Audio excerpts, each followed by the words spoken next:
Hi, AP Bio Kids. We're going to talk about the ETC, and let me use a different color for this. So the ETC, or the electron transport chain, occurs in the cristae. Remember, that's the inner membrane folds of the mitochondria. This is also known as oxidative phosphorylation. So don't get intimidated by this big word. We're going to go over it down here and different types of phosphorylation. But just to know something to know about the ETC, it is an aerobic process like the Krebs cycle. It does require oxygen. And in this process, we see that oxygen is directly used.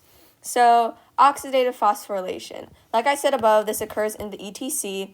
This is when an inorganic phosphate is bonded to ADP to make ATP. So this is our notation for an inorganic free-floating phosphate, and it's bonded to ADP to make ATP. And this occurs in the electron transport chain. So the difference is that this is a free-floating inorganic phosphate compared to substrate-level phosphorylation, which happens in glycolysis in the Krebs cycle. Here, a phosphate group is attached to a substrate prior to being attached to ADP. So like in this example, our phosphate group is attached to this entire carbon chain, and then it's added to ADP, and that makes it ATP. And just something to note about phosphorylation, it basically means to add a phosphate onto something. It doesn't have to necessarily be ADP. It usually is when we're talking about in biology, but it just means adding a phosphate to something. Okay, this next one is kind of long, so just bear with me here. So the electron transport chain and chemiosmosis. So this line right here, this line right here, let's just pretend that's our mitochondrial cristae, and let's pretend these things are our transport proteins. This is our electron donated by NADH and FADH2. They also donate hydrogen protons, and hydrogen protons end up in the intermembrane space, this area, and they're in a high concentration. So when a high concentration is separated by a membrane, in this case the cristae, when high concentration of something, in this case the hydrogen proton, is separated by a membrane, so its concentrations are separated from high to low, that's called a concentration gradient. So our electron is donated. It does redox reactions by being passed from one transport protein to another. Remember, lose electron oxidize, gain electron reduce. So each transport protein is gaining an electron and then losing one, so it's doing redox reactions. And then meanwhile, this hydrogen proton is doing facilitated diffusion through ATP synthase, which is a channel protein. We're going to talk about it later. And this electron at the very end, it splits oxygen, and oxygen combines with the hydrogen protons to make water. So water is one of our main products that we see in the overall chemical equation. So this is kind of just reiterating what I said. So active transport of hydrogen occurs, and then chemiosmosis begins. So this occurs in the cytochrome complex, which is the part of the electron transport chain that does chemiosmosis. Remember, a high and low concentration separated by a plasma membrane equals a concentration gradient. In this case, we can also call it a proton gradient.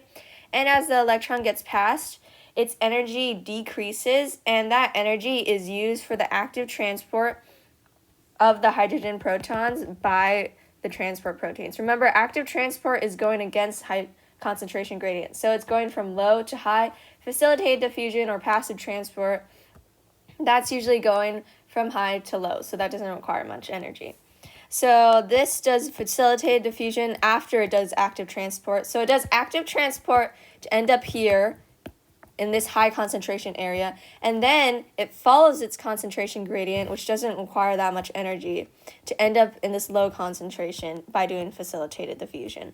So the hydrogen protons do facilitated diffusion. As 3 hydrogen protons pass through ATP synthase, this yields ATP, and the use of hydrogen protons through ATP synthase allows it to spin and assemble ATPs.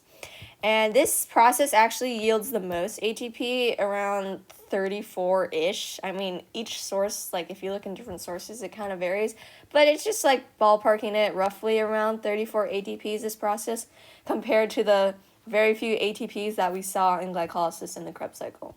So ATP synthase, it has two main functions. It's a channel protein. Remember, it helps with facilitated diffusion of the hydrogen protons. It also acts as an enzyme. Remember, an enzyme is a biological catalyst, speed up biological reactions by lowering activation energy. So when 3 hydrogen protons pass through ATP synthase, it acts as an enzyme by doing this reaction, like it does. Basically, it helps us with oxidative phosphorylation, where a free-floating inorganic phosphate is added to ADP to make ATP. So once ATP is made, chemiosmosis is officially done. And if we have kind of been keeping track of our NADH, we've noticed that 2 NADH is made in glycolysis, 6 is made in the Krebs cycle, 2 is made in the transition step, leading us for 10 total. So another important thing to note is 1 NADH yields 3 ATP, while 1 FADH2 leads 2 ATP. The main reason for this is because NADH releases its electrons earlier than FADH does, so meaning these electrons can do more redox react. So the electrons from NADH can do more redox reactions than FADH2 if they're released earlier into the ETC. So more redox reactions means more energy that can be used for active transfer of hydrogen into the intermembrane space, which allows it to create more ATP when it's pumped back into the matrix. So we get a total of 34 ATP from our electron transport chain. And the reason for this is because we have 10 NADH, 2 FADH2. If we do a little bit of dimensional analysis, we see that for 10 NADH, we get 30 ATP. For 2 FADH2, we get 4 ATP.